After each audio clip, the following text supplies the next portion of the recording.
Hello, we are outside. We are in the South Downs. This hill is like literally like, and a dad and a son are on their bike cycling up, and all I heard from them as they were going up the hill is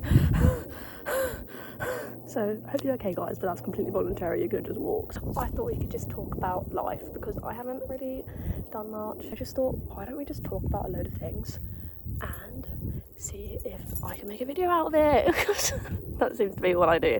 Can't have a game out shop, but anyway. I have just not finished. I finished my first year in like April, but I've just completed the first year of uni. I'm going in second year in September, October time, and I have learnt a lot. Living on your own for the first time teaches you a lot about yourself that you don't want to admit, but you have to at some point. That is just something you have to do. I learned that I needed to be medicated. That's what I learned. I'm on sertraline. I am on medication. I thought I was having a heart attack for like a month. I thought I was like having a heart attack. I was like having heart palpitations, breathlessness, chest pain. I was like, this is it. I am done. Just paid 9.5k to the government and now I'm gonna die. Didn't die, still here. That was November. Very much still here. Yeah, I'm just a very anxious person. They were like, yeah, you're just really anxious. Oh, well, I could have told you that. Also found out I'm very expensive. I'm an extremely expensive person. A fly just went past. I'm one of those people that no matter how many clothes I have, and this is so ungrateful and so spoiled of me, no matter how many clothes I have, I feel like I need more. I feel like that everyone goes through that. They just go, oh, I have nothing to wear. And it's just because I think it has something to do with fast fashion and more of just like you are absorbing these people's outfits every day. And the more you realise your clothes don't look like theirs, the more you feel like you have nothing to wear. You know what I mean? Like, I am very into fashion. Just like clothes and stuff. I think it's interesting. It's a fun way to express yourself. You can really tell a lot by someone about how they dress, and what makes them most comfortable. You can really tell a lot by that. And I am someone who's quite into fashion. I don't necessarily buy expensive things. Like I don't buy designer, more because I'm not that. I don't have that money. And I normally do buy secondhand. Vinted is my queen. I normally buy off Vinted, and then like after like a birthday or like Christmas, I'll go buy brand new clothes. I don't really tend to buy brand new that very often. Also food wise, I just realised I literally don't know how to cook anything. Chicken nuggets and pasta and pizza was my entire diet while I was at uni. Chicken is my favourite food. Anything chicken related, and you have got me. It's amazing. I can never be vegetarian or vegan. Sorry guys. I know that's a really controversial thing to say in this day and age, like everyone should be going vegan, but I genuinely don't think I'd be able to do it. Also love fried eggs. Also English breakfast. I've seen what it looks like when it's vegan. It looks really sad. It looks sadder than English food already does. Not doing it, sorry. Someone's got to eat them, and it'll be me. So that's kind of the very brief things you need to talk me about myself. A couple more things is, in the summer, obviously my mental health is better. I think that's the case for literally everyone, especially in the UK. Pretty much everyone in the UK suffers from SAD, which, if you don't know what SAD is, it's seasonal affective disorder, also known as seasonal depression. My mental health is always worse in the winter, like a lot worse though, and I think in the summer, because the symptoms I experience in the winter are so much more extreme than the ones I experience in the summer, I always assume that by the summertime, I'm cured. I'm just like, yeah, and I'm fine. And I think that's actually a state of denial that I've been in for quite a long time. I think that was just more of me avoiding the help that I needed to get. I take psychology. I do forensic investigative psychology at my uni. That's my degree. And I've always been in psychology. I did psychology at A-level, and I used to self-study in psychology. Not like I haven't got official certificates or anything, but I would just like read psychology papers and like read like psychology news and all that sort of stuff to keep up with it. And I have a DSM book, the Diagnostic Statistical Manual, which is what people use in America. I have a diagnostic manual that I like to look at because I like learning the symptoms of things, and I always psychoanalyze people. I'm not a professional. I will turn around to someone and say, I think you have this. I have no filter, can't stop it. It's just who I am, sorry. I do psychology, and the reason I was saying that is because I am a very big supporter of medication. I know a lot of people aren't. It is literally no different than taking paracetamol. No one questions fucking paracetamol and ibuprofen. That numbs your pain. Did you know that? Like, hey, you're taking something that stops your headache, but you don't want to stop something that takes away your depression. And the reason I think people have an issue with it is because it's like trial and error. Some people, when I've said to them, they're like, well, I had a friend that was on sertraline and he went crazy and then tried to kill himself and other people. Okay, then that's just not the med for him. Medication is trial and error. Why is it trial and error, Hattie? Why can't they just use the right med? Because there is no one singular gene for a mental health condition. A mental health condition is not necessarily defined by the genetics that cause it. It could be due to PTSD. It could be due to trauma. It could be due to brain injury. There are so many different things that a mental illness could be caused by. And it could be combinations. It could be, it could be so many things. And it's just, there's no one med that can fix it. There's so many, and there's so many for the reason that every single thing has its different cause, and it also depends on the symptoms that you have. Medication is really difficult, and there's a lot of science that goes into it. And hey, for sure, there's meds where they've made it and it works, and they go, we actually have no idea how it works or why it works, but it does. And that is fucking weird. But isn't that so cool at the same time that someone has made a pill that rewires your brain chemistry to make you not want to kill yourself? I think that's sick. I think that's so cool, and I think it's so cool that people have put in their time and effort to make these. Is it maybe big pharma in America? Yeah, sure, maybe a little bit. But over here, it's £9.90 per prescription, for mental health at least. My sertraline costs me £9.90 a month. And that's fucking fine. These meds are made to help people, and it really annoys me. It really fucking pisses me off. I'm on sertraline, 50 milligrams.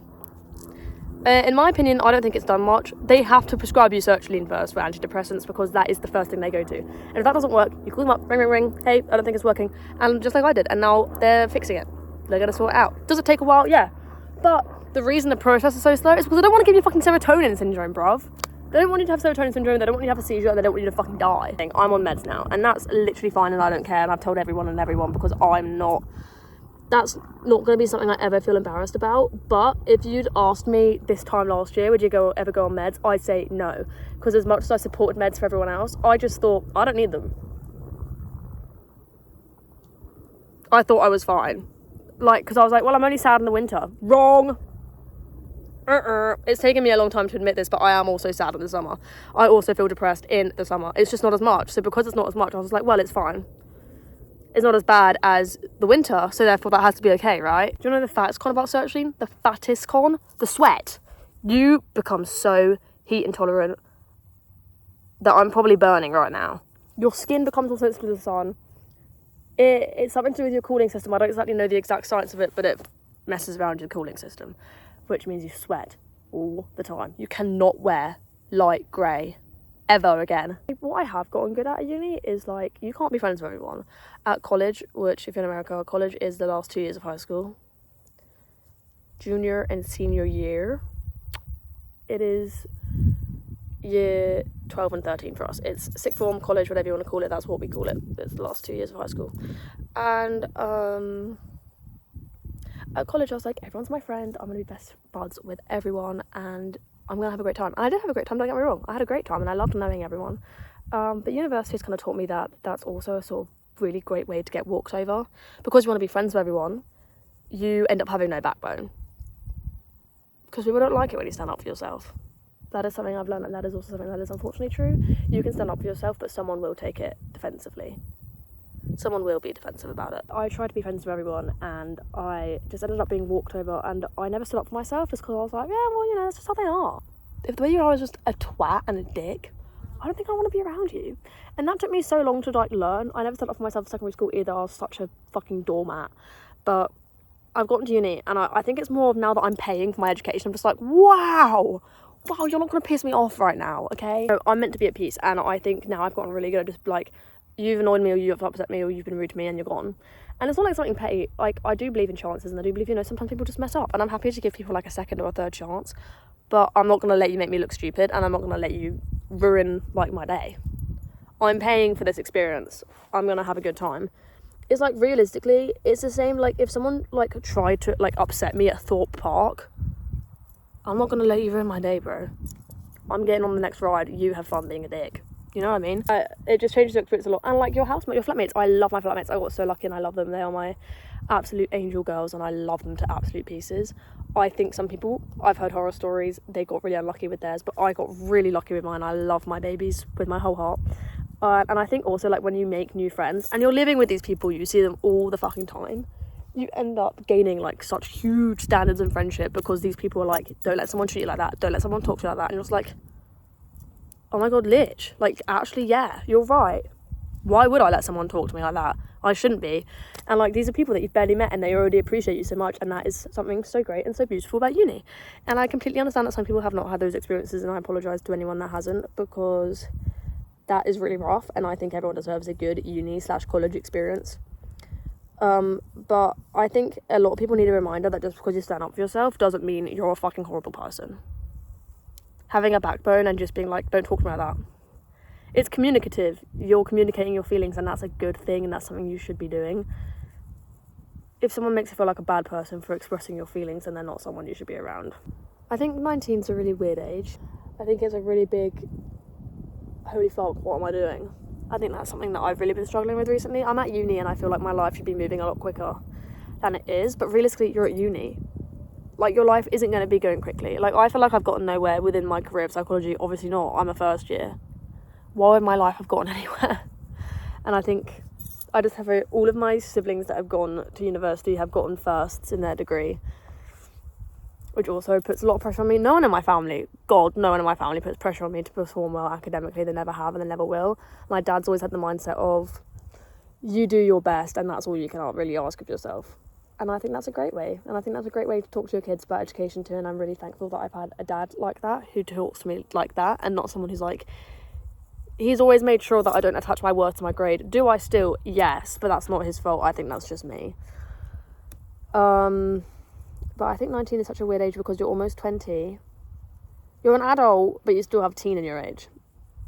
And it's also your last, like, teen age.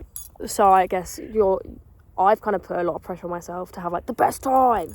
Yeah! And I'm like, I just need to have, like, such a good time because this is my last time being a not adult. And it's July, and I turned 19 in March. And I feel like I've done almost nothing that I wanted to do before I turned 20, which sounds so stupid, just because I've always set more standards for myself. Like, if I knew to detach my identity from me, and if I just knew someone who was like me and had my exact life, and they were talking about things that they wish they'd done before they're 20, I'd think they were fucking stupid because they've done so much. Like, realistically, I'm talking about myself here, but talking about myself in a way that is not me, if that makes sense. If I was someone else and I was looking at me and I was hearing myself talk about things, if I was hearing myself talk about how I don't feel like I've achieved much before I'm 20, I'd think I'm stupid. Because realistically, I paid for California on my own. I went all the way across the world to go see my friends on my own with no help. Like, I got through GCSEs when people didn't think I was going to pass my GCSEs, and I passed comfortably, and so that was fine. And I did A-levels after people thought I wasn't going to pass my A-levels, and that was also fine. And now I'm at uni after I didn't even think I was going to get into uni. I like the trend on, I think it was TikTok, like the Museum of Failures. I think that was actually quite a positive trend, although people were using it to express the things they'd failed at or not done well at. I think that's good, because I think all we ever see on social media is people achieving well. You don't really tend to see people, you know, talking about what they failed at, because it can be seen as embarrassing, and people don't want to be seen as a failure, because then that's kind of people. I think there's a fear of always just being remembered as that, and I think it then also gives you a greater appreciation for things you have achieved and things you have done well. I think if you're confused at 19, then you're exactly where you need to be. I think if 19 feels like the most stressed you've ever been so far in your life, and it just feels really confusing, and every day you're having almost a midlife crisis because you're like, what the fuck am I doing? I think you're in the exact right place. That's my opinion. I think I don't really think anyone never knows what they're doing. That's what a midlife crisis is, no? Like, your parents have like a midlife crisis when they reach like their late 40s or they turn 50 and they're like, holy fuck, I'm half a century old. what am I doing? Like, realistically, when does anyone actually know what they're doing? I don't think it's possible. I think we just kind of... I don't think we necessarily do what we want, but I think we do what we're meant to do. But we're not really meant to do anything.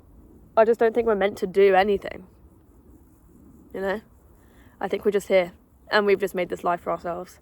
And it's not necessarily miserable. I don't think this is a miserable world we live in. It's not a great world, don't get me wrong. Right now it's pretty rough and it's pretty scary. But in a smaller aspect, I think life is quite fun. I think at 19, you are supposed to be confused and you're supposed to be stressed and angry and just not knowing what you're supposed to be doing. And I don't think that feeling ever really goes away. I just think we get more used to it.